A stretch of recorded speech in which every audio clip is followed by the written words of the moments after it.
Parece que, finalmente, alguém do Senado resolveu abrir a tal caixa de Pandora que o STF fingia que não existia. E o nome do personagem desse enredo é Davi Alcolumbre. Pois é, quem diria que justamente ele daria o pontapé num debate que muita gente da direita pede há anos. Mandato para ministros do Supremo, sabatinas de verdade, possibilidade real de impeachment e um freio institucional num poder que se acostumou a não ter freio nenhum. O movimento de Alcolumbre, goste-se dele ou não, caiu como um trovão em Brasília. Porque mexer com o STF, hoje, é mexer com o núcleo duro de um poder que há muito tempo age como se estivesse acima da Constituição, acima do Congresso e, principalmente, acima do povo. E quando alguém apenas cogita discutir regras, mandatos e limites, a reação lá dentro costuma ser puro pânico institucional, e ninguém disfarça. Mandato para ministros? Algo absolutamente normal em vários países, mas tratado aqui como heresia. Sabatina de verdade? Algo que deveria ser obrigatório, mas virou peça de teatro. Impeachment, a palavra proibida, como se ministros fossem divindades inalcançáveis.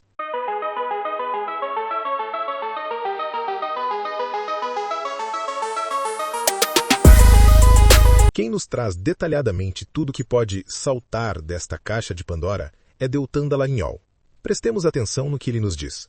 O Alcolumbre ele abre a caixa de Pandora contra o STF e promete mexer no mandato dos ministros, na recondução, impeachment e mais.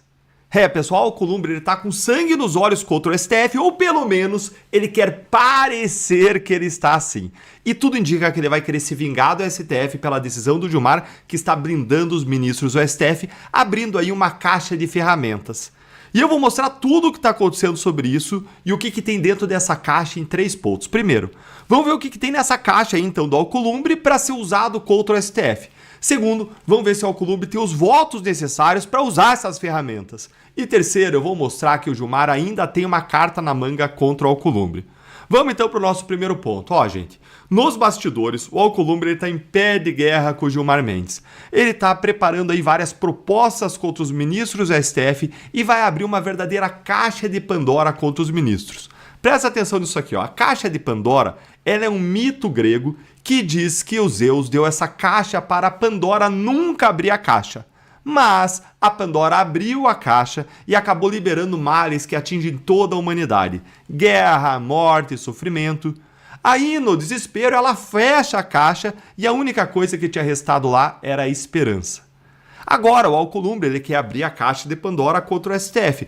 Ele quer colocar sabatinas para os ministros de 5 em 5 anos. Isso quer dizer que haveria uma espécie de reavaliação dos ministros aprovados a cada 5 anos para ver se eles estão cumprindo bem aí os seus requisitos constitucionais e cumprindo sua função de maneira satisfatória. Isso colocaria os ministros, aliás, aos pés do Senado. Geraria aí uma espécie de submissão. Alcolumbre ele também quer aumentar o número de ministros de 11 para 15 e distribuir as novas indicações, os novos 4 ministros, para outros atores diferentes do presidente. A Daniela Lima, ela revelou como que isso aconteceria. Vamos dar uma olhadinha aqui juntos no que ela diz. Uma indicação seria feita pela OAB, uma seria feita pela Câmara, uma pelo Senado e uma pelo Ministério Público Federal. Aí, a Daniela Lima, representando o interesse do Gilmar Mendes, critica a ideia dizendo o seguinte, olha aqui, quem é que funciona assim hoje? O Tribunal de Contas da União. E é uma dificuldade muitas vezes porque você tem quadros que vão muito mais pelo corporativismo do que pelo notório saber jurídico e reputação ilibada, que são os 2 requisitos que a Constituição pede para que você tenha alguém no Supremo Tribunal Federal.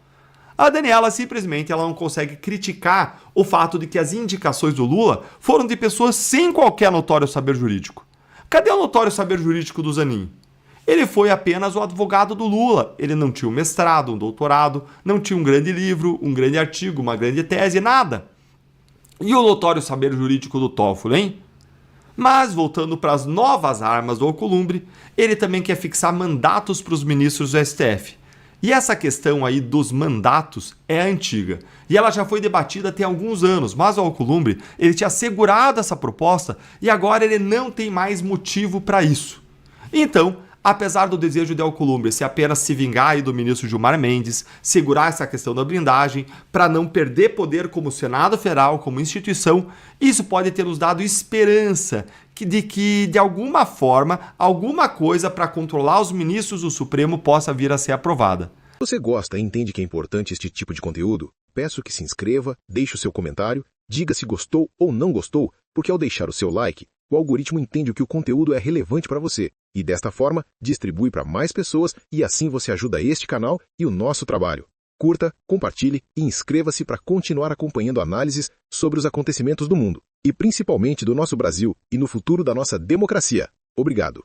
Mas será que o Alcolumbre ele teria os votos suficientes para isso no Senado? Enquanto eu explico isso para vocês, aí vai sentando o dedo no like, se inscreve aqui nesse canal, ativa o sininho para a voz da indignação de todos nós aqui conjunta e mais longe, e bora aqui para o segundo ponto. Vamos lembrar que o governo ele não conseguiu nem segurar a urgência da anistia, que lá na Câmara dos Deputados foi aprovada por 311 votos. Além disso, o Senado também já produziu um pedido de impeachment do Moraes, que contou com 41 senadores, vocês lembram disso, gente? E isso contra a vontade do próprio Alcolumbre, que é aliado do Moraes, e disse que não pautaria o pedido de impeachment nem com 81 senadores. Agora, imagina agora com a pressão do presidente do Senado jogando a favor, se eles não vão conseguir os votos suficientes para aprovar o que for necessário. Só que o Gilmar ele tem uma carta na manga, e eu vou mostrar isso para vocês agora nesse nosso terceiro ponto. Veja o que o Gilmar ele diz na decisão dele, que brindou o Supremo, essa decisão recente, olha o que ele diz aí, ó. Eu vou ler para vocês, tá um pouquinho pequenininho que é PDF, eu não consigo ampliar, mas olha aqui, ó. Ele disse: medidas orientadas por propósitos de intimidação ou retaliação contra membros do STF são flagrantemente inconstitucionais, ainda que, presta atenção, ainda que travestidas de reformas legislativas ou constitucionais. Não há espaço legítimo para manipulações institucionais que, a pretexto de reorganização normativa, busquem submeter o Poder Judiciário a constrangimentos políticos ou esvaziar as suas funções constitucionais. Veja o que o Gilmar diz, então, que medidas de retaliação ao STF são inconstitucionais, ainda que sejam travestidas de reformas legislativas ou constitucionais. Com isso, o Gilmar indica que ele vai derrubar qualquer medida que tente contra-atacar o Supremo Tribunal Federal. Fora que o Supremo tem um monte de rabos nas mãos, rabos presos nas suas mãos, de parlamentares com investigações, inclusive o próprio ministro, o próprio presidente do Senado Federal. Todo mundo ali com um rabo preso para chamar de seu diretamente nas mãos do ministro Gilmar Mendes. Olha, eu acho que é possível que o Gilmar reaja assim. Mas a reação institucional de ficar derrubando medidas aprovadas no Congresso tem limites, porque a caixa de Pandora lá do Congresso é ilimitada. É muito mais perigoso do que ficar derrubando o que o Senado faz, o fato de que existem várias investigações de senadores lá no Supremo. Então a primeira coisa que o Congresso tinha que fazer era derrubar o tal do foro privilegiado. Agora, toda essa situação, toda essa briga me traz esperanças de que, enfim, a gente vê uma luz no final do túnel para limitar os abusos do Supremo. Mas e você? Você acha que essa briga aí com o Alcolumbre nos traz esperanças? Deixa aí a sua opinião para a gente ler nos comentários. Agradecemos a sua presença conosco e fazemos o convite para que nos acompanhe novamente no próximo vídeo e sempre que importantes novidades sacudirem o cenário da política brasileira e mundial. E, antes de sair, não esqueça de inscrever-se e dizer gostei ou não gostei. Obrigado.